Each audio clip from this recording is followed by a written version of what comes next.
Hey guys, and welcome to Sasquatch Theory. On this episode, we have a very spooky Bigfoot account that took place in Arkansas, near the Boggy Creek area. I can tell you right now that listening to this man's story even gave me the chills. I have always wondered why the Sasquatch observe human beings and what their reasoning is behind it. Perhaps they are just very curious creatures, or their intentions are far deeper than what we could even imagine. Is it purely instinct, or are these beings on a mission, and do they have some type of intent or motive when they pursue us? Maybe they are just trying to scare us, but for a creature who wants to remain undetected, why would they come so close to human civilization? In this episode, Steve and an entire family are witness to some disturbing events that really shook them all up, even till this day.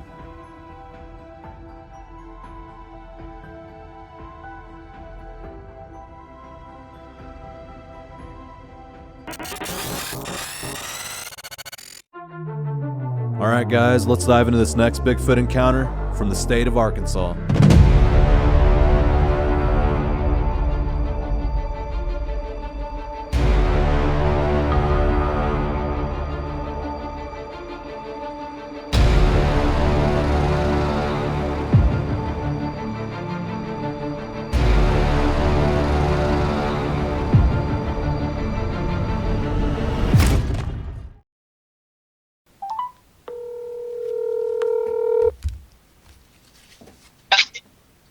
Hello. Hey Steve, how's it going? Hey, partner. How? Doing pretty good. How about you? Oh, not too bad. So you're from the Arkansas area, correct? Negative. I'm from Louisiana. Louisiana? I'm from Louisiana, yeah. Okay, but your stories take place In Arkansas. in Arkansas. Okay, yeah, if you could, just run me through your encounters and your experiences, if you would. Sure. I reckon the best way to start this off, talking about this is to kind of really hit the nail on the head is I wasn't your average person looking for a Sasquatch or a Bigfoot or something. I didn't believe they existed. I thought people were crazy who saw them and talked about them. And back in the 70s, that's pretty much was the mindset for folks back then in the 70s. And so for myself, I just blocked it out of my mind. I didn't believe in it at all. However, like I say, all this changed back on a summer's night in June of 1975. Now, I was stationed at Fort Polk, Louisiana, back in 75. Had PCS down from Fort Benning, Georgia, and we were working on starting up a battalion over there for 61st Infantry Battalion at Fort Polk. And in any case, I had a girlfriend that lived on a farm outside of Camden, Arkansas, which was about a 4-hour drive for me from Fort Polk. And so you better believe on weekends when we was off at post, I would hightail in Arkansas to stay with her because any chance you can get off post installation, you do it. Because it didn't, back then. I don't know how the military is now. Back then, though, if you was around and you was off that day on Saturday or Sunday and they needed someone for detail, guess who they picked? So I made myself scarce quick, fast, in a hurry every weekend. And that was my getaway. I drive up to see her and stay with her and her family on their farm. And they had about a 250-acre farm about 10 miles outside of Camden. And it was set back in the woods. And, I don't think there was a house, with the nearest house maybe 1.5 miles, 2 miles away. And so this one particular Friday night back in 75, was over there. I just gotten there. We had supper. Her granny waited till I got there to go ahead and cook. We ate supper and we was hunkered down in the den watching TV about 9:30 that night. and her granny was in the kitchen washing dishes.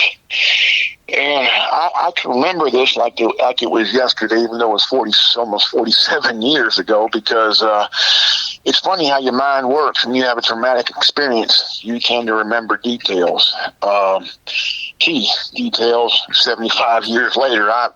Being a retired law enforcement officer, I can tell you from taking reports and everything else from people, they remember instances and memories very vividly. Don't matter how long ago it was, if it was a traumatic experience. It's the way your mind works. And well, Granny screamed in the kitchen, and it just startled all of us. So we all jumped and ran down to the kitchen to see what was going on with her, and to see about her. Well, we ran down the hallway, and I remember that hallway had gun racks down both sides of the walls, all the way down the hallway wall, because her daddy and her brothers both were avid hunters like I was. And so we ran down there. I was the first one in the kitchen. And I almost cut a flip over her, son. She was right there on the floor at the doorway, sitting on her hind end, pointing towards the window over the sink, just yelling at the top of her lungs, "I've seen it again. I've seen it again." Well, evidently her family knew what she was talking about. I didn't. I had no clue. In my military mind, she saw an intruder, some fella trying to break in the house. So her daddy, my girlfriend's daddy, yells, "Everyone grab a gun." So we grabbed the guns off the racks in the hallway. We armed up and ran out the back door from the kitchen off the porch and ran back there towards the pasture. So all that went back towards the pasture and the swamp back there. And my girlfriend and her mama stayed inside with Grandy to go ahead and tend to her because she's pretty shook up. And on my mind now, like I said, I'm thinking we're after an intruder. I hadn't have a clue. They didn't let me in. They didn't tell me what we was going after. So later on, I found out why. But anyway, so her brothers went to the right. They went one way. Me and her daddy went to the left. And we went down towards the corner post towards where the pasture was divided by a swamp, about a 50-acre swamp. And it's pretty thick inside there. Now, I do want to throw this in the mix. This night happened to be a very, very bright moonlit night. And if you know how bright the moon gets when it's super bright overhead, it lights everything up like daylight. So you can see clear across the pasture. You can see what's going on, 100 yards away. I mean, it's just very bright and illuminated everything. And I remember coming out there, and when we separated, brothers went to the right, we went to the left. I remember looking at the cattle, and he had about 20 head of cattle, and they was all hunkered over at the other end, at the far end of the pasture, all hunkered together, and they was cutting up. And if you know anything about cattle, when they do that, it's a sign they're spooked. Something spooked them. Which, I mean, that could have been a coyote in my mind, a wolf, it could have been a bobcat, anything could have, cornered them up and spooked them like that in my mind. But what kind of really caught me and got my attention to thinking, what in hell are we after, is when I saw his 3 blue tick hounds he had, and they were full-size blue ticks. They were trained to tree and run and get it, man. They was trained to go ahead and run deer, tree squirrels, everything. And they weren't scared of nothing. All 3 of them was under the house, huddled up, whining, scared to death. That caught my attention. And I ain't the sharpest tool in the shed by no means, but I ain't the dumbest either, and dullest, and I can figure it out. There's something here that spooked them blue ticks. What are we going after in my mind? So as we approached corner post, and I remember everything, like I said, vividly, because it was a traumatic experience for me. I was, here I was, 19 years old, back in 75, airborne ranger. I was just, hardcore. I'm thinking anyway. Find out how hardcore I was here in a few minutes, but I thought I was trained to handle everything by the United States Army's Ranger School, Fort Benning, Georgia. Evidently, I wasn't. We approached the corner post, and I remember there was a strong stench we caught, and it was a mixture of strong, matted, old piss and something dead. I reckon that's the only way I can describe it. And it would make you gag almost.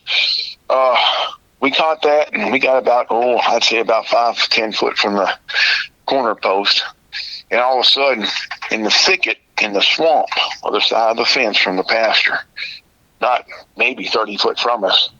I mean, he went to rustling, and it sounded like a 2,000-pound rhino tearing it up, son. I mean, limbs breaking, just making a racket. And we didn't know what it was. And all of a sudden, over the fence, into the pasture, here's the fence, this 5-foot fence. I know exactly how tall that fence was because me and her daddy had built that fence. It was made a 4-foot cattle panel and had a stretch of barbed wire over it, so it's 5 foot off the ground. This creature, whatever you want to call it, cleared that thing. Now, if you ever seen a deer jump a fence or stand still, that's how this thing did from that thicket. It cleared that fence, and when it came down, it was hunkered down, squatted down, and then it stood up. And when it stood up, I ain't lying, son, this Army Ranger right here was in awe. I was in shock. What in hell is this? And that's exactly what hit my military mind.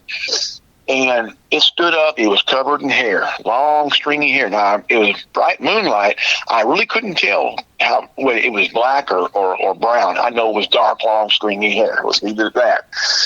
And it was standing sideways. Now, that's about 25 foot from us. We can see it very well as far as the body structure and everything else. It was huge. It was massive. It had broad shoulders like a bodybuilder. And I'm like, if you can imagine Lou Ferrigno, the Incredible Hulk, about 3 foot taller, about 500 pounds heavier, covered in long, stringy hair, you got pretty much what I'm looking at right now. That's how big and massive this thing was. Now, it was flank of us. It was facing away from us towards the far end of the pasture, other side, so we couldn't get a look at its face real good. But we seen its whole body, and it ran from us. And it ran from us going across the pasture, not towards the cattle, but they were the far end. It was going to cross the pasture towards the cattle gate, away from us. And it ran full stride, like a track star. That's the best way I can describe it.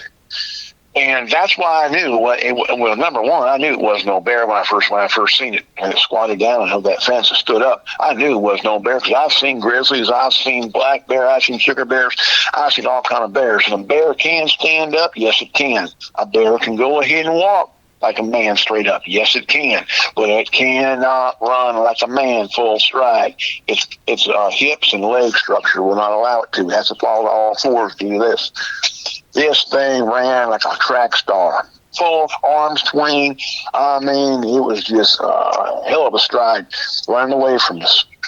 And my girlfriend's daddy had a flashlight. He was nervous. It was just shaking, and we can see this thing. You just full striding across there, and then all of a sudden it crashed right through the cattle gate.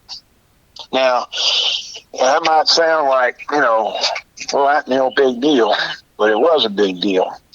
Because that cattle gate, we had built that was made out of 2x4s, or 2x6s, 2x6s, oak, solid oak. If you know anything about oak wood, it's a very hard and heavy wood. And to break that thing and shatter them 2x6 oak boards like that thing did when it ran through it, I'm telling you right now, only thing I know can do something like that's a D9 dozer going full throttle, son. That's the only thing I know can shatter them 2x6 oak boards like that. A charging bull couldn't do that. And I'll tell you right now, I was just amazed. But we checked that out the next morning and pulled a recon. But that night we saw that when it ran through that cattle gate and busted it up, it let out a roar. And it echoed through the woods. And I remember I froze in my tracks. I'm looking at this thing. Why didn't it run away?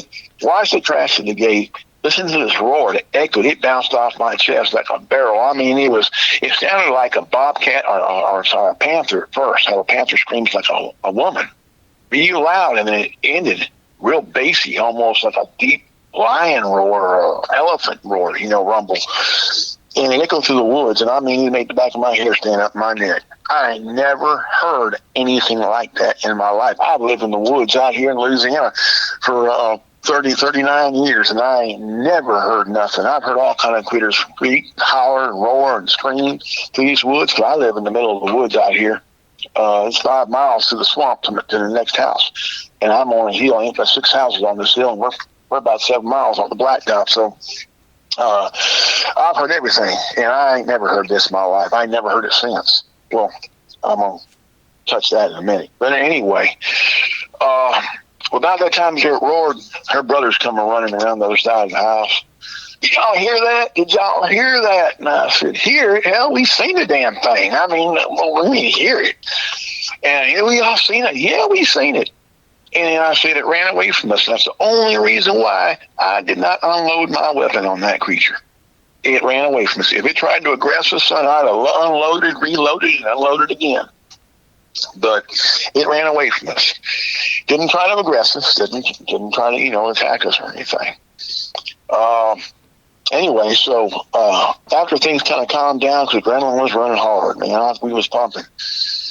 Things calmed down, and I asked her daddy. I said, man, I said, look, well, why in the world didn't you tell me what we was going after? He said, son, you wouldn't come out here if I told you. You would not have come out here, because it's come out here before. It's come around here a few times, which pretty much ended up to what Granny said when she saw the thing looking in the window at her, and we came in the kitchen earlier that, she's seen it again. Evidently, it's been around a few times. He said it had been. But he told me, he said, you wouldn't have come out here if I told you what it was. And he said, I really didn't have time to say anything, but go ahead and come out. Let's go. Anyway, so we'd gotten was one of her tallest brother was about 6'4", and for scale, had him stand under the kitchen window just to go ahead and kind of, get an idea of size comparison here. The other house was up on some like the pylons a little bit, because evidently they were not too far from a river, and evidently it would flood over sometimes, and that's why the house was jacked up a little bit of pylons. Well, he raised his arm up as high as he could over his head. 6'4", his arm full stretch. He's touching about maybe 7 foot in the air, and he could barely touch the bottom rim of that kitchen window. So that would pretty much put it in a fraction right there of something had to be at least 8 foot taller to look in that window like it did. Well, then we went inside to see about Granny, and of course she had calmed down some. And of course she was now Granny. I'm 65 years old now. Granny was probably close around 68, 69, a little older than I am now. Back then. Very strong Pentecostal woman. They were all Pentecostal. Very strong religious people. I mean, son, you had to put a gun to their head and make them tell a lie, and then pull the trigger so you never get it out of them. They were strong religious and old-fashioned Pentecostals. And I respected their religion. I respected them.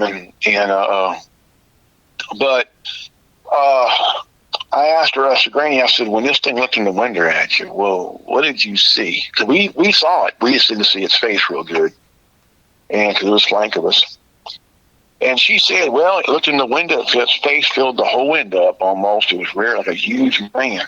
Its face had hair all around it, but not all around the eyes or nose or the mouth.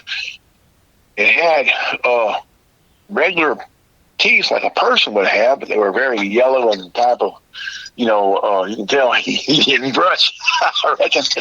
But she said that he had big, red, glowing eyes. And, of course, that kind of threw me off, because red, glowing eyes, that's kind of vampire-type stuff to me. I said, what? But I said, I didn't doubt her. I said, this woman, she told me something I believe was gospel, And in any case, so said it's been around a few times before. Just looks in the window at her, and it just startles her every time it does.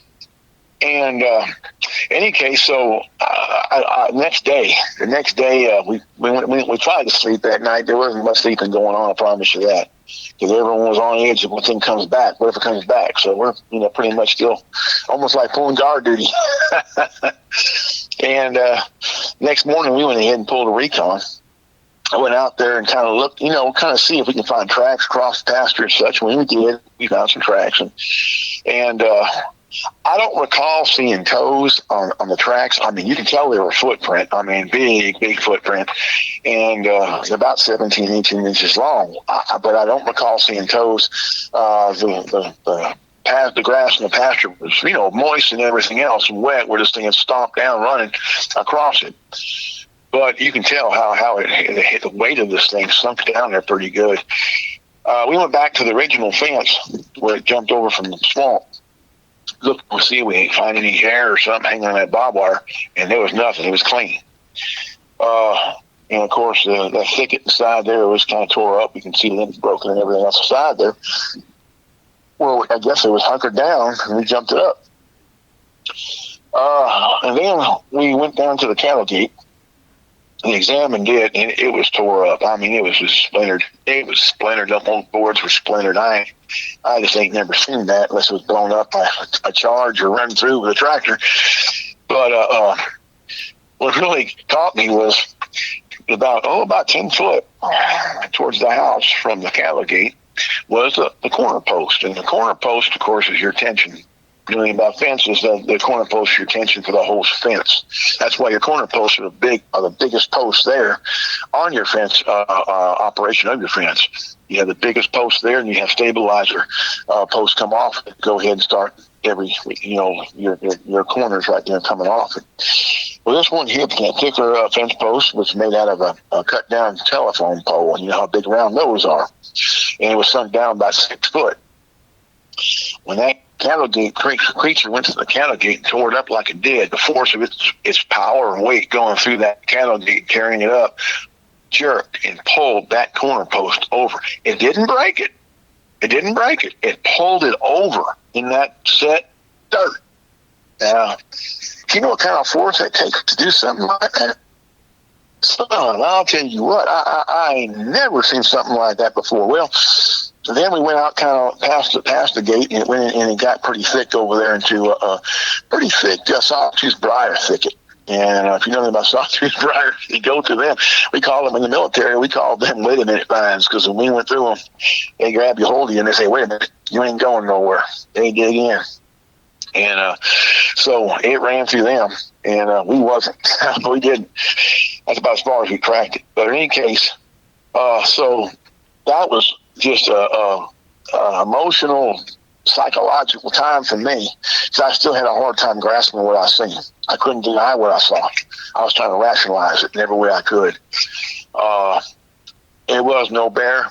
That's a definite. There's no way it was a bear. No way. Because, like I say, a bear has sloped shoulders. This creature had very broad, massive shoulders. The head of this thing was huge, and the arm swing on this thing was massive, and the stride this thing took was about 5.5, 6 foot apart. So you can tell that it 8 foot, maybe 9 foot tall. And at no time did we see it fall to all fours. It ran like a man across that pasture. And that roar just, whoa. In any case, so we sat down, talked about it.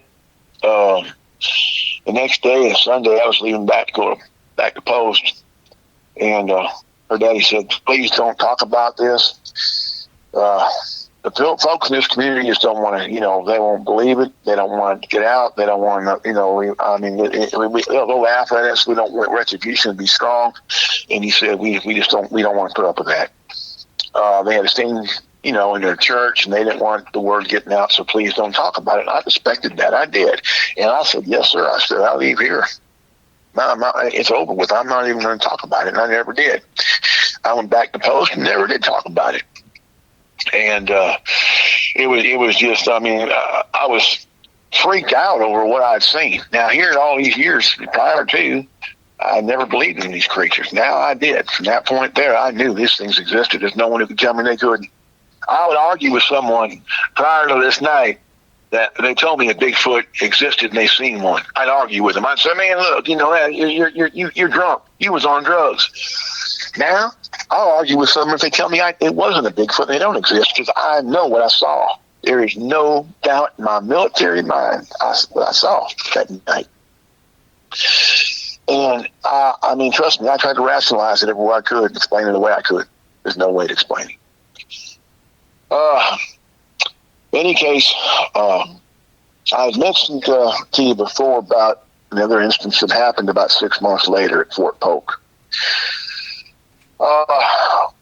And Of course, this situation was fresh in my mind.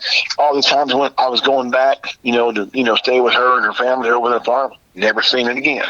Okay, and all the times I went now, I can't speak after that, whatever, but I'm just saying the times I went after that, never seen it again, and we never even talked about it. About 6 months after this occurred, I was stationed, like I said, I was still stationed at Fort Polk, Louisiana.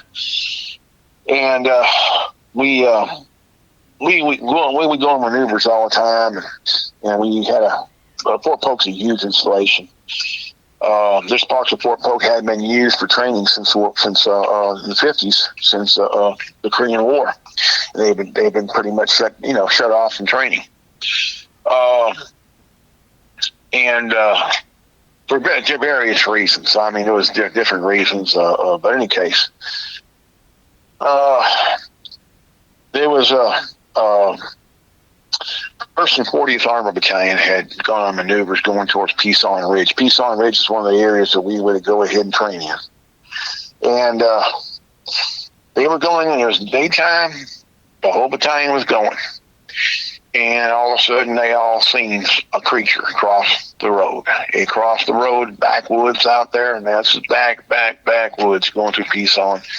And, very backwoods. And, I ain't no houses back there, nothing. It's just straight up, for miles and miles and miles, nothing but woods, and ties into Cassachi National Forest. And that's a huge, wild, big, huge, massive wildlife management area. Something like 75,000 acres. It's huge. But anyway, they seen this thing cross the road, and the whole battalion did. It wasn't just a few soldiers. It was the whole battalion. The tank commanders, everyone saw it.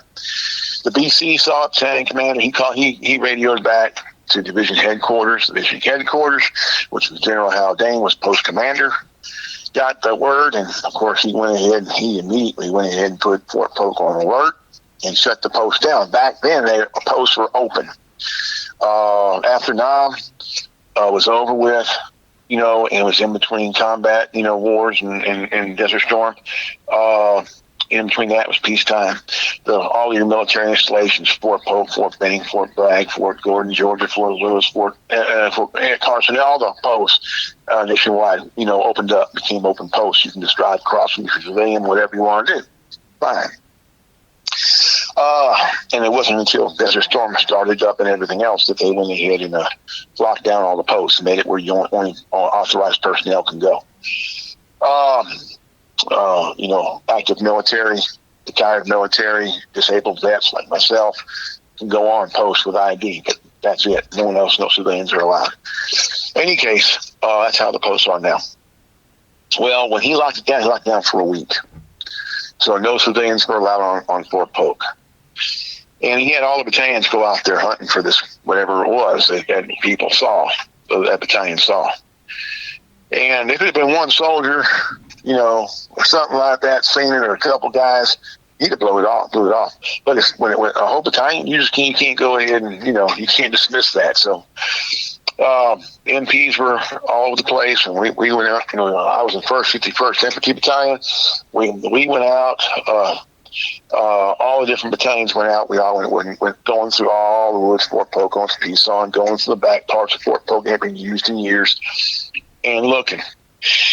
And so you had pretty much about 5,000 troops going through the backwoods of Fort Polk. We were covering some territory, major recon.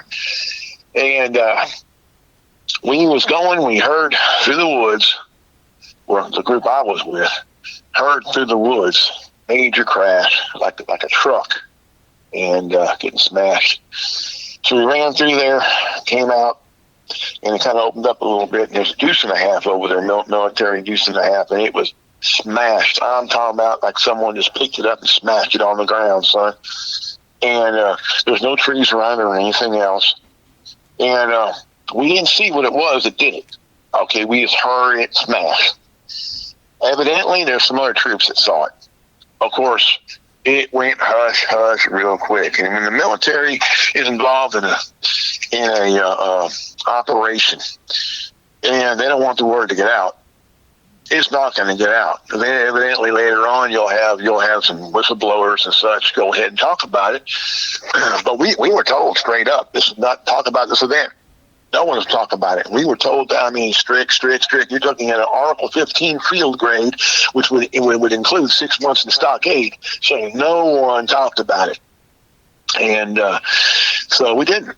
And that was locked down. Now, we had heard, from other troops that, had seen this thing, that it was a huge creature that had destroyed this deuce and a half. And that, so it went around for a while, but everyone kind of kept it hush up, so they didn't want to get in trouble. In any case, shortly after that happened right there, I got orders to PCS overseas to Europe, so I went ahead and PCS to Europe. My girlfriend and me broke up, and we went on. I went over there, and spent a few years over there. And I came back, went back, and come back again. When I come back, second time from Europe, I went ahead and about a year and a half. I met my wife now here in Louisiana. Went ahead and we got married in '84. Live right here. We live right now out here in the woods, and been here ever since. And it's out here. I'm an avid hunter. I love to hunt, deer hunt, squirrel hunt, rabbit hunt, and such. And I've been out in these woods all the time. I have no problem going in the woods hunting. I have hunting partners I go with and everything. But in the back of my mind, every time I went out in the woods, I always, what if I see one of these things again? It was always in the back of my mind. After all the years, and even to date, 46, almost 47 years later, I in the back of my mind, I want to go hunt. What if, I see one again? I've had friends of mine tell me, when I first started, finally opened up here very recently about talking about this thing, why don't you go out back there behind your house in the woods and go ahead and do a few tree knocks and call one up? I said, son, you don't understand. I ain't one of these Bigfoot hunters that wants to go ahead and hunt these things down. I did not want to see this thing in the first place that I saw in Arkansas. I did not want to see it. I wasn't looking for one. I didn't believe they existed. What I've seen, and I have no desire to see one again. And I sure as hell ain't gonna call one up. And no, sir, that's not me. Now, some people they see something like that and they want to go hunting them, and that's fine. I think that's great. Me, I have no desire to see one again, but I believe they exist, and you can put that in the bank. This old fella right here believes they exist. I know I do, and I will argue anybody in the ground. Now, shortly after I came out the military and I got married, I went into law enforcement and started my career in law enforcement, and I retired here a couple of years ago. And now I pretty much sit in my front porch drinking coffee and gardening and hunting and stuff like that, living out here in the woods. But I just,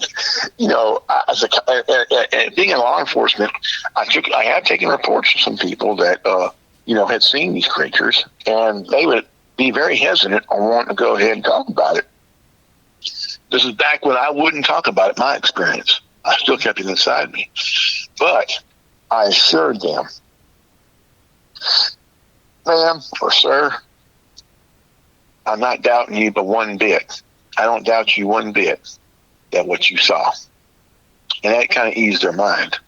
I didn't tell them why, because I wasn't ready to talk about my instance. But I just reassured them, I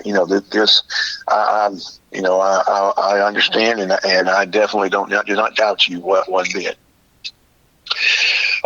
Throughout my career in law enforcement, it's been I didn't talk about it hardly at all until finally one day, what got me to open up.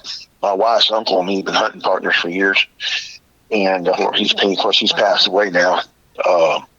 Good old boy, he was great. I call him Uncle Lewis. He was my wife's uncle, but I call him Uncle Lewis. He's my uncle too, by marriage, and one of my best friends. He's a good hunting buddy.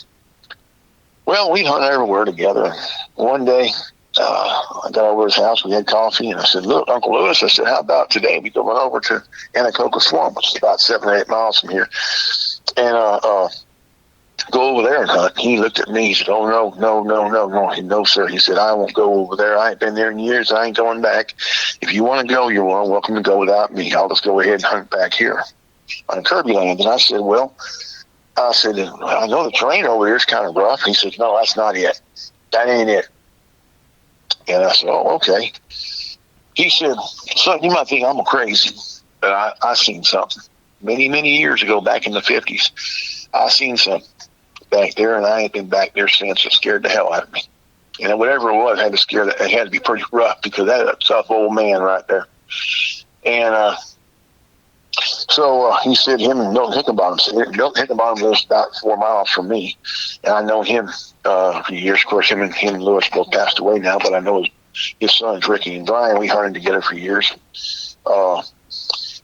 Milton, just like Uncle Lewis, they both, I mean, hey, we seen this thing. We both ain't gone back there since. So I asked him, I said, "If you don't mind, what is it you saw?" And he said, "Well, son, I don't know if I really want to say it, because you probably think I'm crazy." I said, "Uncle Lewis, I'm going to tell you something I ain't told no one in years. I ain't talked about since I seen it back in 75, but I'm going to tell you."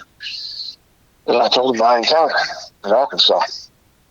And that old man looked at me, and he said, he had tears in his eyes. He said, I guess I ain't crazy then." And I said, "No, sir." I said, "Whatever you seen, I promise you wasn't crazy. So I have to say the same thing about what I seen." So he told me his encounter. They was out there squirrel hunting, on the river, out there in the swamp. They went ahead and it was on a hill on the river, and they seen something cross the river. It was about a couple 100 foot away, where he described it, and it was about, he said, pretty tall. It looked, couldn't really tell how tall it was, but it was tall. It was covered in hair. It was like a man, a giant man.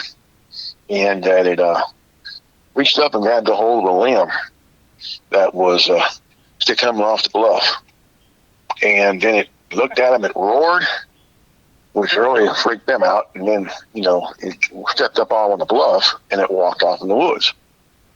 Well, after a few minutes, they was kind of waiting until it was gone. Knew they was gone, and they kind of crossed the creek or the river and went down there, a low spot.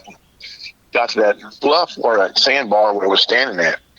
They seen the footprints and everything in the sand, and where it stepped up on the bluff, it's about 4.5, 5 foot off the sandbar there where it stepped up off. So the dirt was caved in. So evidently it was a very tall creature to do something like that.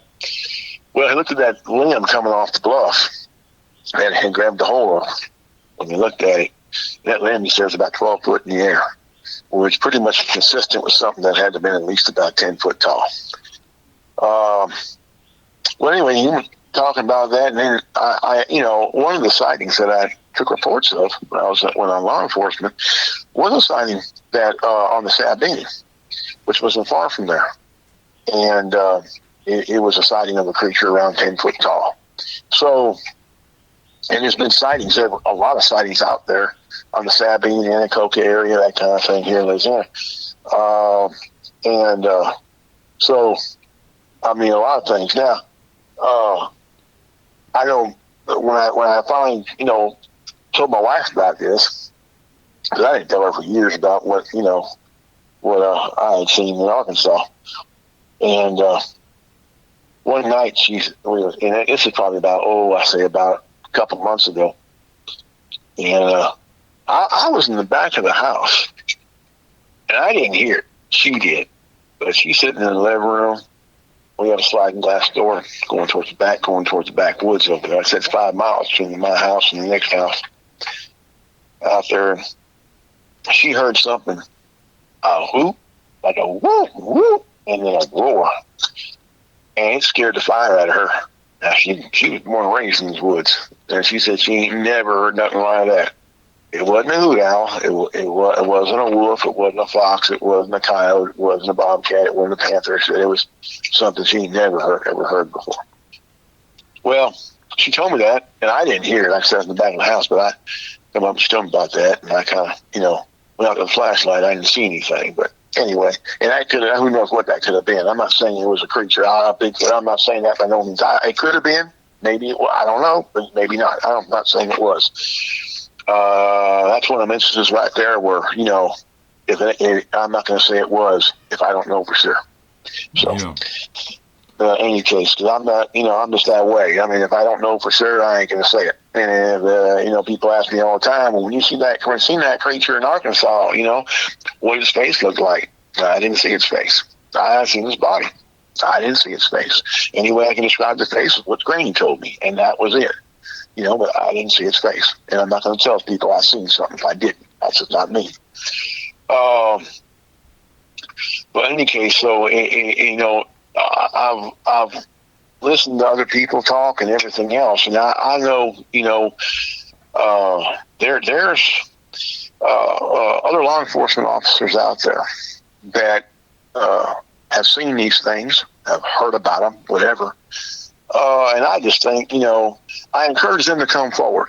I do, because, it's not something, that you think in your mind, well, I don't know, my background in law enforcement, or I'm in the military or whatever, I'm a doctor, a lawyer, insurance broker, a business owner, I don't want people to laugh at me. Well, that's how the feeling was maybe about 50 years ago, 40 years ago, 30 years ago. But today, in today's world, these sightings are happening all the time. People are seeing them all the time, and there's something going on. Now, I do want to add this real quick, and then I'm going to shut up and let you ask the questions. But I have been asked by a lot of people, why would you think, people who are kind of skeptical, which I understand, how come we ain't caught one on a game camera yet? And I got a pretty good answer for that. These creatures evidently are part human and part animal. Being they're part human and part ape, part human, part bear, what have you, I don't know. But bottom line, they're part human and part animal. If you take those two together, combine human intelligence along with animal camouflage ability, animal hiding ability, animal sixth sense, animal speed and cunning, you come to perfect creature. Bottom line, perfect creature. Anyone who hears me talking will know if you're an avid deer hunter, squirrel hunter, and you're out there in the woods, I don't care if you've been deer hunting for the last 55, 65 years, and you got deer heads all over your wall in your house, it don't matter, don't mean a thing. Because me myself, I've been hunting for years and years. I know people who've been hunting for years and years and years and years and years and have walked right by a deer. Reason why, because animals have an ability to do something humans don't. And that's freeze frame. They freeze in place. They stand still. They blend in to the surroundings. So you can't see. We see in three dimensions. We see three-dimensionally. However, how we recognize is by movement. Movement is what differentiates what we're looking at right there in the woods. You look at the tree lines and everything else, and you look at the trees, you see limbs, you see trees, bushes, and that kind of stuff. But until you see something move, that's when you start noticing what's there. And I squirrel hunted many times. I think I told you this the other day. And, I remember me and my pa, that old boy right there, he squirrel hunted before I was born. He was squirrel hunting. He was a master squirrel hunter. And he always could spot a squirrel on a tree a mile away, I thought. And we were walking, doing some squirrel hunting, and looked up in the tree and saw a hump sitting on a limb. Stared at it about 10 minutes. Just a hump. He said, it's just a old pine bird. He went on. I sat there a couple more seconds, and sure enough, I seen that tail. There it went. And I went ahead and popped them, put them in the sack. Big old fox squirrel. So, animals can freeze frame. Deer do the same thing. It'll freeze in place, won't move. In the military's version, this is coming from someone who's an airborne ranger, a military's version of true version of camouflage, is breaking up your form and blending into your surroundings. That is true 100% 100% military version of camo definition. And that's what it's all about.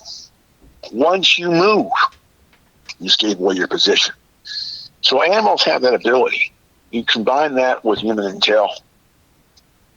These creatures know what a trail cam is. They know how to avoid those. They know what they are. They know how to avoid them. They know how to go ahead and freeze frame. Where you can look in the woods, you can't see them, but they're right there in the wood line. You won't see them.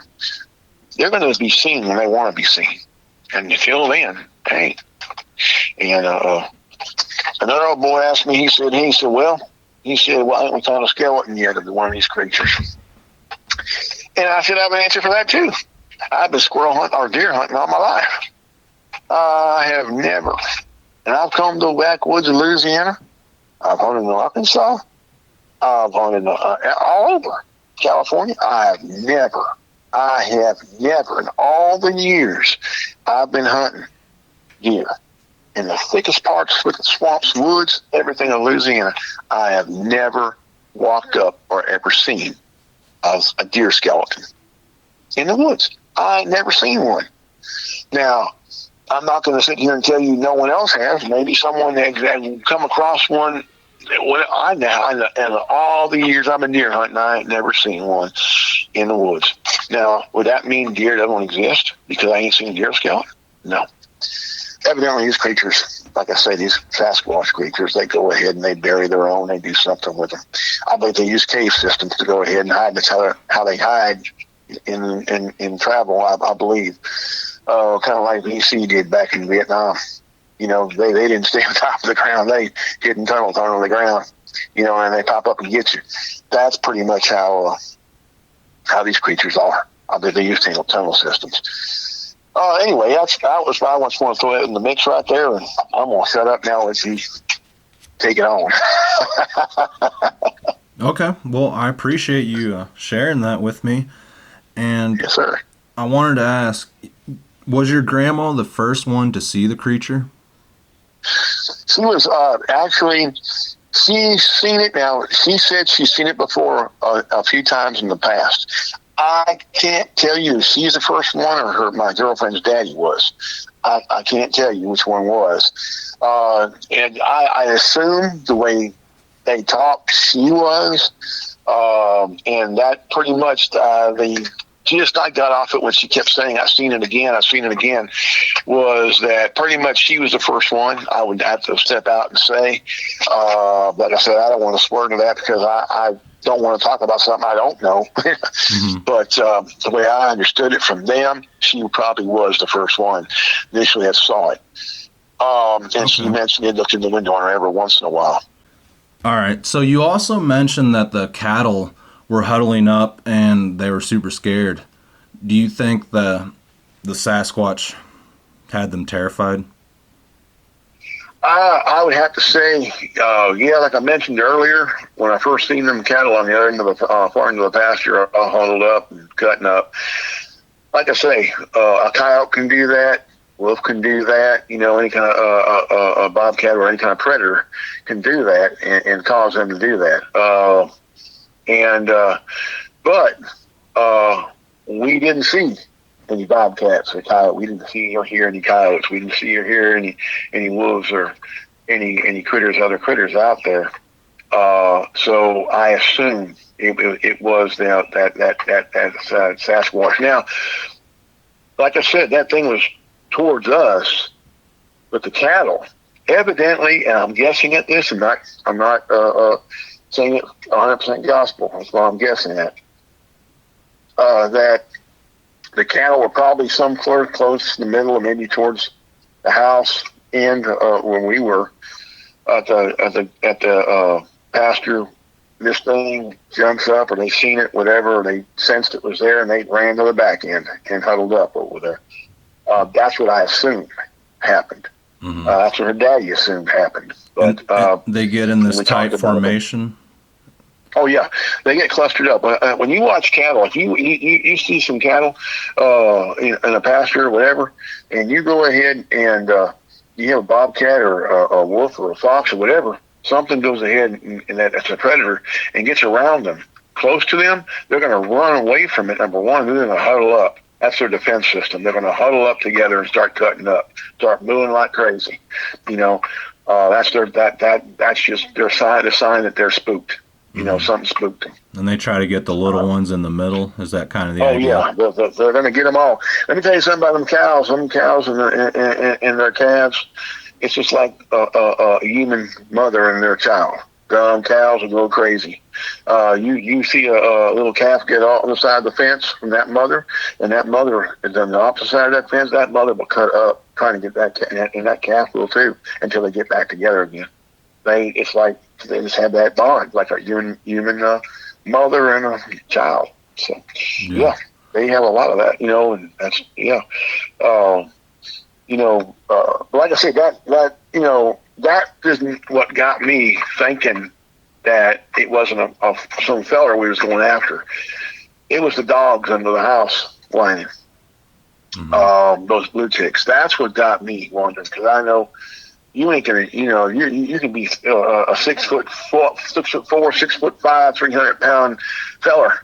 You come around someplace trying to break in a house or someone's that yard, them 3 hounds are gonna be on you like ticks on a dog back, and they'll be cutting up all the way through the woods after you. So to scare them things like that, didn't have them whining under there, had to have been something massive, huge, and something that they just weren't used to, I reckon.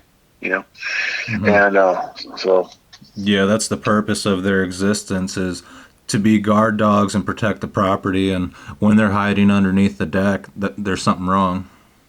Well, yeah, I know the times and weekends I've been there before and after, when they had friends or something or relatives come over there to visit at the farm, and I was there.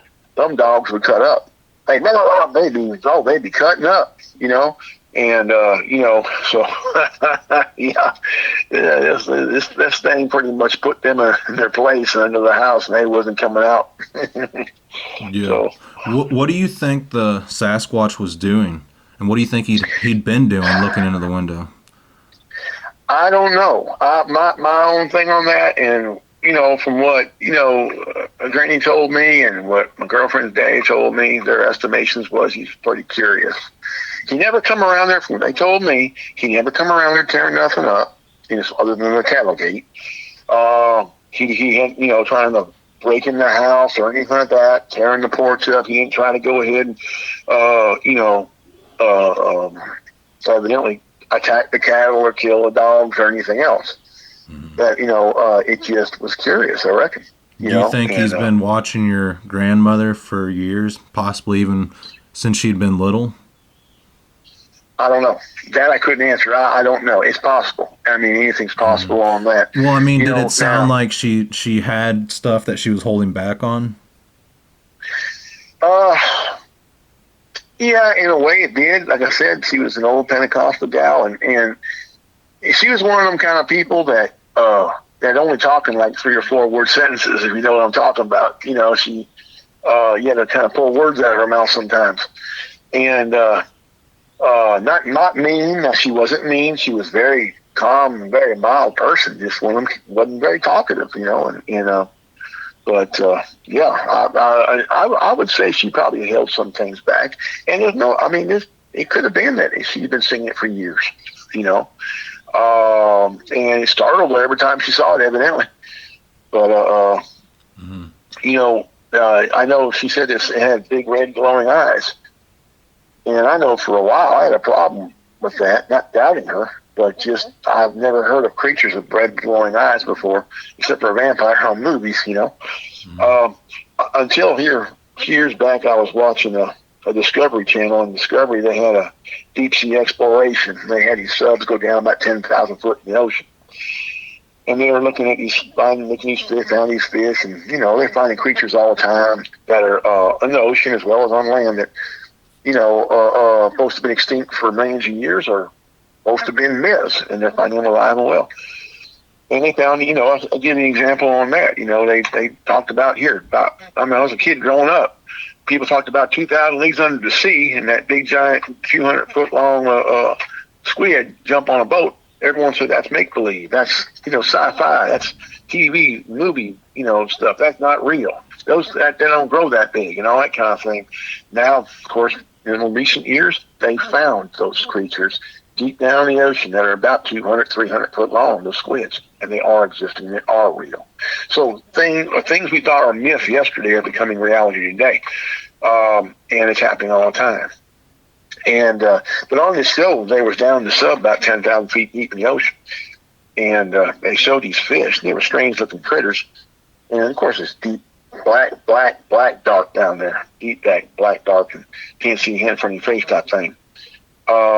And these fish were swimming, and it showed them, and you could see them because they had red beams come out their eyes. And when the sub got kind of in front of them, you could see their eyes were glowing red. And the commentator said, well, the reason why they have these red eyes is because they developed a way to see in the darkness, night vision, kind of their own hour. And he said that's how they find food and shelter or whatever. And he said he made the statement that if sea-based creatures can develop this kind of ability, then who's to say land-based creatures can? And that kind of concreted in what Granny was saying about they had red glowing eyes. And evidently she saw what she saw because of the fact, now it's being confirmed by other creatures. So, and by science. Mm-hmm. So there's confirmations coming out all the time on these things. And I wanted to tell you this real quick. My wife and me had gone down to Fort, Arkansas, which is about 3.5 hours from here, other side of Shreveport. And we live in Southwest Louisiana. And so we went down there because my son had told me there's a Bigfoot museum over there. I didn't know it, And I heard Boggy Creek. Yeah, I've heard about, the creature of Boggy Creek, but never really, I kind of thought it was sci-fi. I didn't know, but anyway. So, Arkansas, right there, Boggy Creek's right outside of that, and you got Sulphur River over there and everything. And living a lot of sightings over there. Well, I went over to talk to the owner of the museum a few months ago when we were there. And I was telling him my encounter. He said, "Well, we're going to put this one down here." And he said, "It's pretty good." He said, "I want to throw something in here for you." He said, "Do you know how far we are from Camden?" And I said, "No." I said, "I'm not. How far?" He said, "We're not far at all from Camden, Arkansas." He said, "We're not far at all, son." He said, "About 45-minute drive." And I said, "Really?" He said, "Yep." He said, "Camden's right down the road." He said, and he said that, so what you've seen is in 75. He said the first sighting of the Boggy Creek creature in Fort was in 71, just a few years earlier. He said, "Now, I want you to hear something." He said, "I ain't never seen one before," he said, "but I have a recording of one in an area out in Boggy Creek that they had a lot of sightings in, and he recorded a yell. And he said, I'm not going to say it's a Sasquatch. I believe it is," he said, "but I'm not going to say it is. I'm waiting for someone to confirm it." And he said, "You heard him roar?" And I said, "Yes, sir, I sure did." And I said, "I'll never forget that roar. It's been 47 years, and I'll never forget it." And he said, "Okay, good. Would you want to hear it? I have it on my phone." And I said, "Sure." So he went in here and he let me hear that recording of that roar that he recorded. And I ain't lying, son. My wife was standing next to me, and the hair in the back of my neck stood up again. 47 years later, it was exactly the same scream, same roar, just like I heard. Starting like a panther, ended like a dang lion or elephant. And he said it was scary as all hell. I said, "Well, I concur. I definitely understand. I can concur with that, And I said, "That's exactly what I heard." Well, anyway, so he was really excited about that. And that gave me goosebumps. And, but in any case, so he said, "You probably seen the same creature." And I said, "I don't know. I can't say it was. I can't say it wasn't. It might have been." He said, "Because they will, travel. Like a deer or any other animal, they'll stay in an area for a while. They are territorial. Then they'll move on, maybe, 50 miles away, whatever, and hang around there for a while and move on someplace else and come back again. And they stay in that little square right there, and that's what they do." And he said, evidently, he said, so that square right here pretty much, would cover the Boggy Creek area and Camden and, us and all that. He said, you might want to do, that might want something you might want to think about. I said, well, I don't want to think about it. I said, but yeah. So he thinks it might have been, I don't know. It could have been, it may have been something, another kind of creature. I don't know, but. Okay, so when you guys saw the creature, the Sasquatch in the window, how much of the window did it take up? Granny said it filled almost the whole window. And her kitchen windows, probably I'd say probably a good, almost 2 foot wide. I mean, it was a regular kitchen window over a sink, not a double window, but a single window. And she said it almost filled the whole thing up. So it was a pretty good sized creature, which would be, again, would been consistent with something 8-9 foot tall, Mm-hmm. And at this point, you guys are grabbing the rifles to run outside and see what this thing is? Well, I was running outside and thinking, I'm going to catch me an intruder, some fella trying to break in. Like I said, I went out there not knowing what I was going after. I had no clue what I was going after. They knew, but they didn't tell me. And that's what I kind of, got upset about afterwards. I said, why didn't y'all tell me what I'm thinking, I'm completely unprepared for what we're going after. I'm thinking we're going after some guy trying to break in the house. Mm-hmm. And we're going after this beast, this creature, and y'all didn't let me in on it. What if he tried to attack? I mean, I'm just thinking, whoa. So anyway, then they knew what it was. I didn't. I didn't know. Well, I knew it wasn't an intruder, put it that way. I did not know what I was going after till I seen it. Yeah. And how many of you guys saw the creature when you were outside? Just me and her daddy. It's just me and her daddy. Now, her brothers had gone the other direction, around the other side of the house, going that way, other side, going towards the other part of the swamp over there. We were going towards the pasture, then there's another swamp on that side, 50-acre swamp on that side. And that's where we saw it at. We could jump over and come over that fence and go ahead and run across the pasture.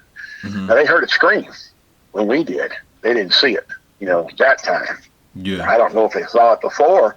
I assume they did, the way everyone talked, but they didn't see it that time. And before it stood up, was it trying to hide behind like a fence post or the tall grass?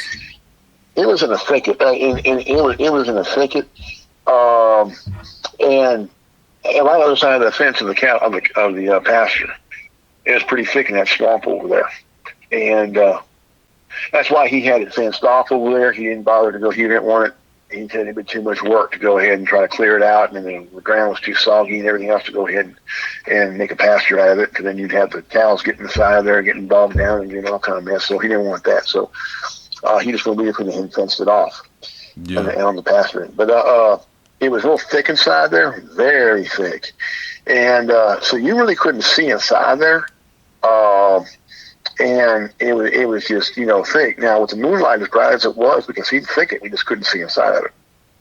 And we didn't see this thing until, of course, it went rustling through that thicket. And we knew there was something big inside there. We jumped up.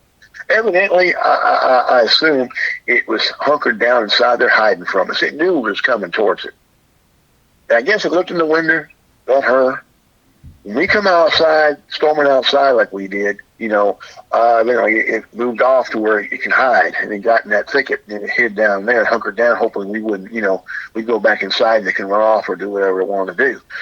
When we come out there, it come alive, and when it come across that, jumped over that fence, and I seen this thing. And when he stood up, son, I'm trying to rationalize in my mind in these flat few seconds, what in the hell am I looking at?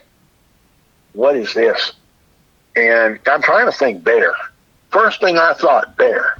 But it ain't no bear, because when it stood up, and as broad as its shoulders was, and the muscular physique of this thing, and massiveness of this thing, unbelievable. And its legs were like a man's legs, a huge man's legs. His arms were like maybe a little longer than a regular man, a tall man's arms would be. And when it ran, it just had a long stride, way longer than, like I said, her older brother was 6'4", and he couldn't even come close doing that stride. This thing did. So it was huge. I mean, whoa. And so I'm trying to rationalize everything in my head of what I just seen. When it roared, it pretty much let me know what it was. Nothing I ever seen before in my life. Ever knew what it was. And when it crashed to that cattle gate, I damn sure knew it wasn't nothing human or even a bear. That was crazy. Yeah, it does seem like a scene out of the Hulk, the way he just busted through that gate. I'm telling you, and it's just crazy. But and it runs to them sawtooth briars as thick as they was, man. I'll tell you what, that it had to have something over it, because that hair evidently had to protect it, or maybe it didn't give a damn and went through it anyway. I don't know, but yeah, there were some good sized sawtooth briars, and if you've seen them before, you know how big they are. They ain't no joke. Mm-hmm. So. There had to be some serious DNA caught in those briars. I imagine there was. And see, back in that day, back in '75, of course, this was before cell phones, this was before all the technology and law enforcement and all the technology, computers or anything else. Hell, back then, when I was in the military back in '75, they didn't even have computers. I had a friend of mine working in the signal unit, and they didn't even have computers in their unit. For communication, they used what's called teletype back then. Mm-hmm. And so, this is long before anything technology-wise was available. And so it was, today, of course, everyone got cell phones and they're taking pictures of this, taking pictures of that. We didn't have any, cell phones. So, of course, they didn't exist back then. So it was just what? Mm-hmm. I wish I did, because I used 2 or 3 cell phones at the same time trying to go ahead and get pictures of this creature. And like I say, it wasn't something like, I hear some encounters where, it was 100 yards away and I seen it over on this hill, or I seen it 100 yards away on a wood line, or, it crossed on a road in front of me, in front of my car, about 150 foot away. And all those sightings I'm not taking nothing away from them. That's fine. That's great. Yeah. But this thing was about 25 foot from us. So it was close and personal in our face, Yeah, and there was multiple witnesses. Yeah, so it wasn't just me, and I'm thinking to myself, I'm wanting to pinch myself. What the hell am I looking at? Mm-hmm. And you guys went back the next day and recon the area, and you found some what looked to be tracks and some damage. Yeah, it had. You can tell when it ran across the pasture. You can see the footprints. I say. I don't recall seeing toes on the ones I looked at. There might have been some. I don't recall seeing them. Like I said before, if I can't swear to it, I'm not going to say it. Okay? I can't recall seeing toes. I remember seeing the footprints, but I can't recall seeing toes. Mm-hmm. And like I said, we went back, to the original fence that jumped over, and that barbed wire fence there was no hair in it at all that we could find. So I figured maybe when it jumped at it, cleared that, it might have caught some hair or something, but it didn't. So this really bothered the family, and they were kind of hesitant to tell you about what had taken place before that, and I guess they felt like they had to tell you because you've seen it too. Yeah, they told me they kind of came clean with a little bit of it. I don't think they told me everything. And I don't expect him. I didn't expect him to. I just wanted to know what the hell I looked at when I seen. But I mean, they let me know it's been around here before a few times, and so and evidently Granny was the one that really pretty much saw the face better than anybody else. Mm-hmm. And so something like that will really challenge your faith and religion, but at the same time not really, because God is infinite and mysterious. Well, I'm gonna tell you this. And I've had folks tell me, I've had talks with ministers before, preachers, and not about this, not about Bigfoot, but about aliens and UFOs and such. And we were sitting around, just talking with a few other fellers, and they're, oh man, UFOs don't exist. The Bible says aliens don't exist and all this and that. And the preacher, he said, don't say that. He said, the Bible does not say anything about whether aliens exist or not.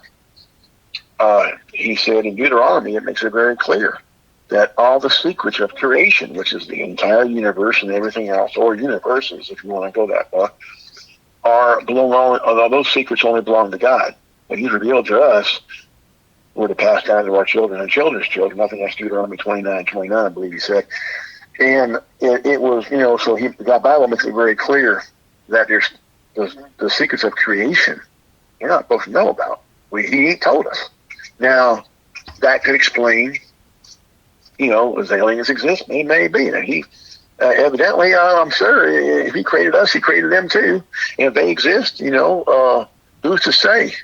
I mean, if you think about this for a second, you got Picasso, you got, all these famous artists and sculptors, Da Vinci, that had created multiple works of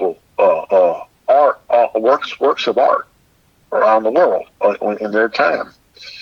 And to this day, they're appreciated and relished and everything else. These are humans. Da Vinci was a human.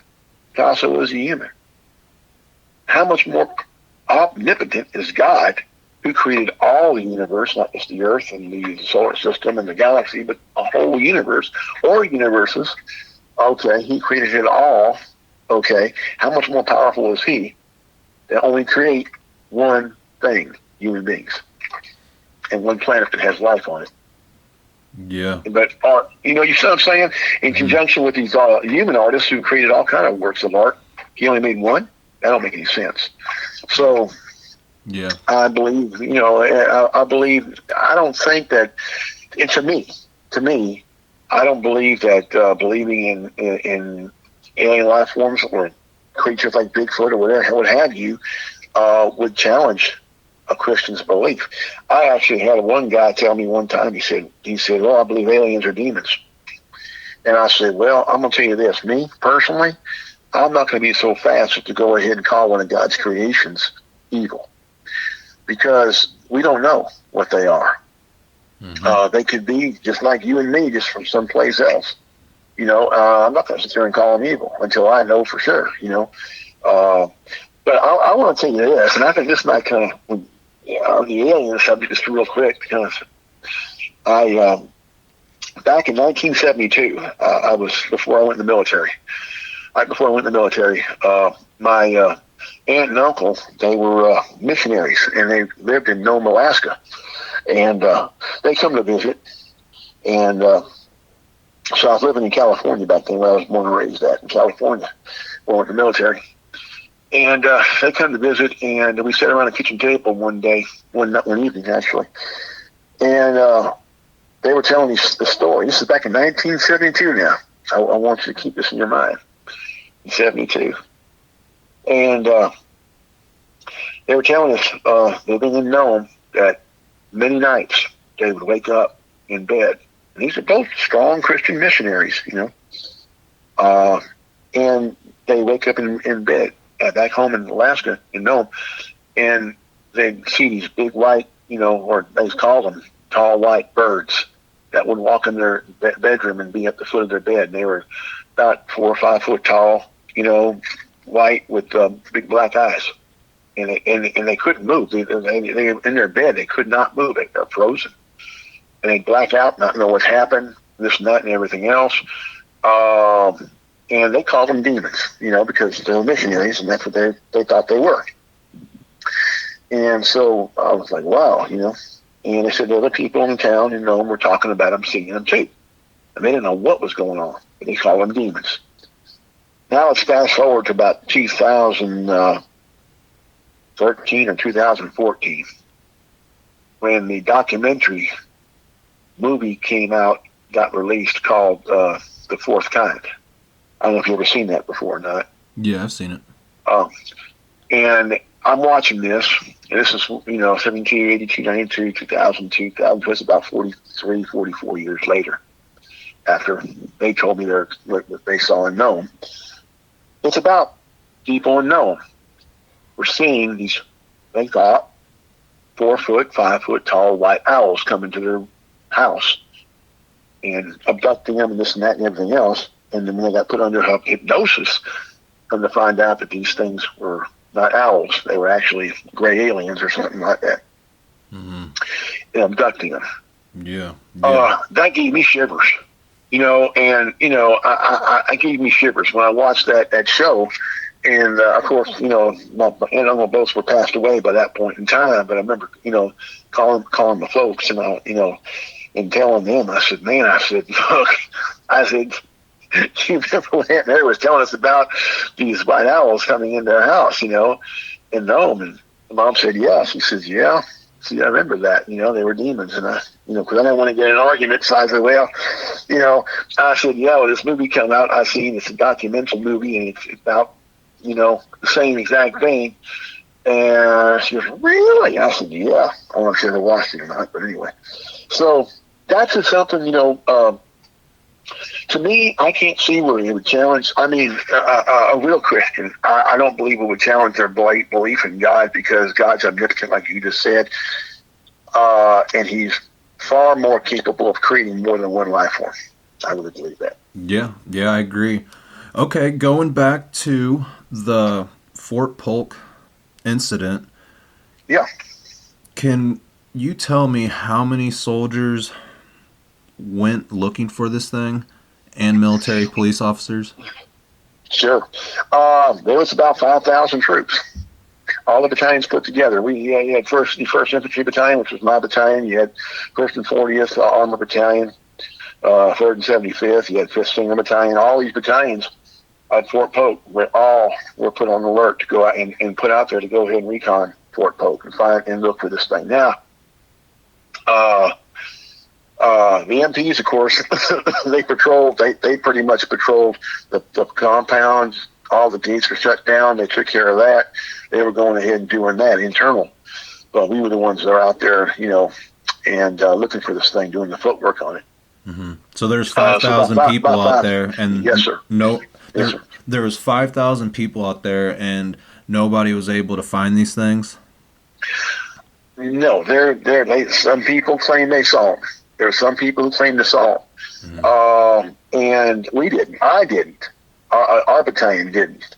But we heard other people did see something. Mm-hmm. Evidently, when we heard that deuce and a half get crushed, when it run off, whatever it was, we never saw the creature. Okay. So I want to make that very clear. I never saw the creature. Mm-hmm. We didn't. It ran off after it smashed the truck. We seen the results of what it did. That's all we saw. Another battalion went ahead and claimed they saw it. Okay, on top of 1st and 40th, we initially saw it. Now, we were all debriefed. Fort Polk had a field that was a field across from Highway 10, the other side of the post, and it was an armor field. We were all put over there, and post commander had come out there, General Haldane, and this is after all was over with and everything else. And the whole division was out there. He told us all. He said, "This is all shut down. No one's to talk about this event.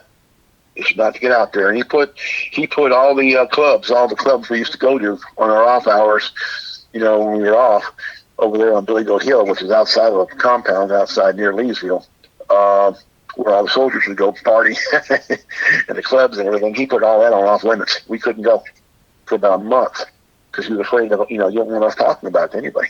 So we couldn't. We were confined to post. And the only ones who were not confined to post, were the soldiers that were married, had families who lived in housing areas, but they were very limited in what they could do. And they could not tell their families. It was very hush, hush, hush. And like I said, when the military wants you not talk about it, you just don't talk about it because they're going to create a cover story, and you better not go ahead and, try to counter that. So, what do you think their objective was when they sent 5,000 troops out there to search for this thing that destroyed the deuce and a half? I assume they want us to go ahead and find this thing, go ahead and radio it back in, and there would be a certain team that would go ahead and dispatch to go ahead and take care of business. Every military installation, and I've been stationed at Fort Polk, I've been stationed at Fort Benning, Georgia, Fort Stewart, Georgia. I've been stationed at Fort Bragg, North Carolina, Fort Jackson, South Carolina. I've been stationed all over in the military, my years in the military.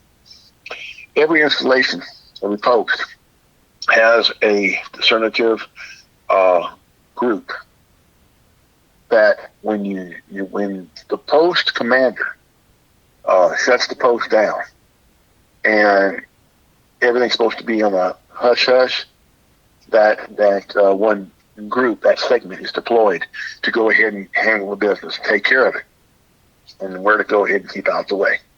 Every post has that. Every installation's had it. They had it when I was in. I'm sure they have it today. And so, because you got basic Joe Troop, isn't going to be good at keeping his mouth shut. But these guys here are trained, to and being an Army Ranger, I can tell you, we did missions. I was sent to Panama twice on missions that we weren't supposed to talk about. I can tell you this too. Now it's been years and years later. I can definitely say it. Tell you this. A lot of people don't realize this. A lot of folks don't, and many are unaware of it. And what happened with the situation with Russia attacking Ukraine recently almost happened in 1978 in Germany. I was there. We were put on alert, and I never forgot it. We had, we didn't have posts over there in Europe. The German government, European government would not allow the American military to build installations like Fort Bragg, Fort Polk, Fort Benning. So you had what's called casernes. It was French barracks. Okay, so it was old French barracks from World War II. It was Alpha, Bravo, Charlie, Delta. Then you had little PX inside there, and then you had the main PX down in Frankfurt or wherever, and that's how it was set up. And when you went into maneuvers, we called going in the field, of course, he was out there. What we loved about what made Germany so beautiful, so awesome for a soldier, was we were under USER command instead of stateside, where you're on a post installation. You're going to be out in the back of that post, whatever it is. You're in. When Ranger School, we went to what's called Sears training. Well, long story. I'm not going to go into that right now. But anyway, survival school, and you were out in the backwoods. You're by yourself on that installation, that ground installation. Now, over there in Europe, when you went in the field training, you're going to be up on a mountain next to a ski resort, and the Germans are bringing you, broaching and German beer and everything else. Soldiers were just like, what? Basically, GI was having a blast, We loved it. So you're right there behind someone's house or somewhere next to a castle or something like that when we were training. But anyway, so we had what's called each battalion had to go ahead. Each unit had to go ahead and have guard duty station and all that. We had what's called unit police. Well, unit police was MPs. MPs were like state troopers. They could patrol the whole entire state, okay, or the whole country of Germany. Where a unit police was like a PD or a sheriff's department. They were just they were confined to that certain county. If you understand what I'm saying, the county line. They didn't have jurisdiction outside that certain county. Well, so unit police were like MPs, but we carried M16s, 45s, the whole 9 yards. But we just had to stay within a certain confine. And it was our turn to go ahead and do that. So I just got off shift at midnight. This was in April of '78. And I went ahead and took my handle weapons in, went ahead and put the belt off, got upstairs in my room in the barracks and fixing to go ahead and lay down. And the CQ, which was a night orderly, came running upstairs. And he was just yelling, Charlie Advance. Well, I was an old term for combat. And I said, brother, you need to be careful what you're calling. We're going into training. You don't want to call that. You can have these old non-vets going ahead and going crazy. He goes, I'm saying combat. This is real, son. You got to report down to the Army, get your weapon and ammo. We're fixing to go hot. I said, what? So we all went down there and got our ammo. and weapons went and reported to the motor pool at night. And Command Sergeant Major was on the back of a 5-ton trailer, tractor trailer. We all lined up back there. And he went ahead and told us, he said, gentlemen, this is it. This is what everyone's trained for. This is what y'all are here for. And he said, Operation Reforger has been implemented. Now, the Operation Reforger was practiced by the military overseas in Europe for years, ever since World War II, in case the Russians and all broke across the Fulda border and came and invaded Europe, into Europe and Germany and such.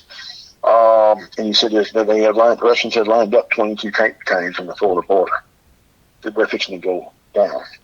You got 20,000 troops, American troops, in Europe and Germany, and they got about 200,000 troops. The Russians do on the side of Fulda, right there when they come in. We're dead. We knew we're just a delay until the troops come from stateside, and by air that's a 9-hour flight. So you're looking, at the very least, we're dead. They come over.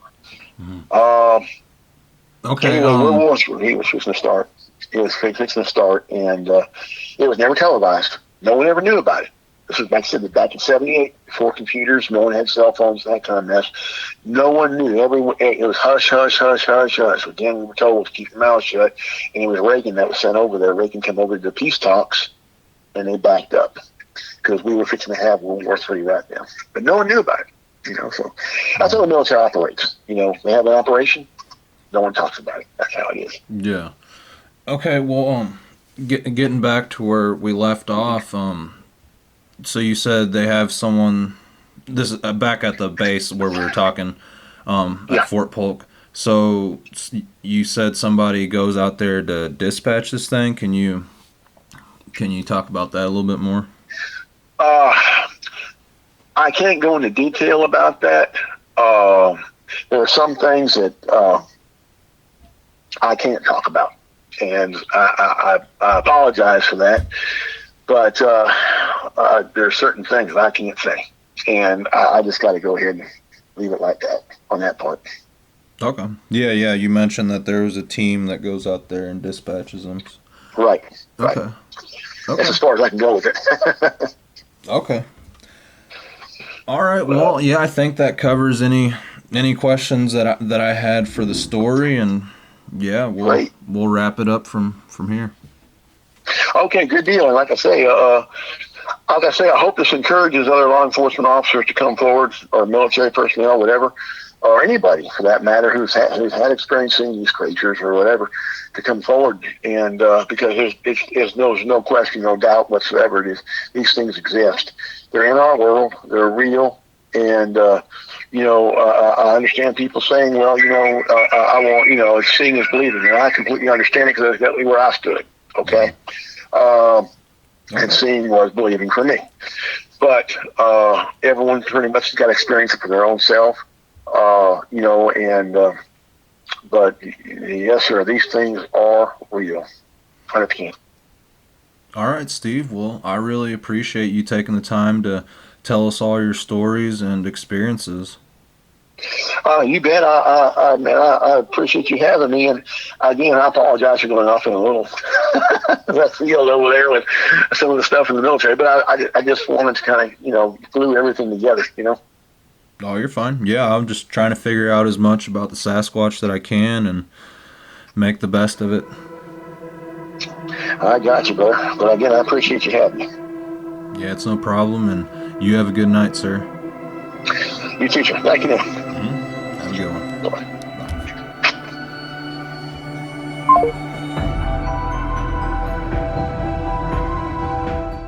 Thank you, Steve, for sharing your encounters and experiences with all of us.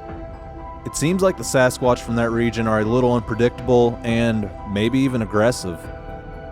It's one thing to be living out in the woods, minding your own business, but when a Bigfoot starts terrorizing people and causing problems on a continuous pattern, then that is a different story. It's almost asking for confrontation in a way. The part where 5,000 troops went looking for this thing, I kind of find hard to believe. Just because why would something shrouded in secrecy be announced to so many people like it was no big deal, only to have them all silenced in the end? Has anyone else heard of another military personnel that has reported the same incident from the same base. I wasn't there and I didn't have the experience, so I'm not judging his story. I just have to be subjective sometimes when I think something sounds off or unusual. If true, that means they are well aware of these creatures and they possibly pursue the Sasquatch when the opportunity is presented. But anyone who doesn't believe there is a cover-up is completely diluted because your average Joes are seeing these creatures all over the world. So if they are not covering up Bigfoot, then why aren't we being told about it? If you guys can, please like and subscribe. Don't worry about donating to the PayPal as we are all going through hard times right now, so just save your money. Well, I really appreciate my followers, and if you have encountered the Boggy Creek monster or, a Sasquatch, please feel free to contact me and I would love to hear about your encounters. Thank you everyone and take care.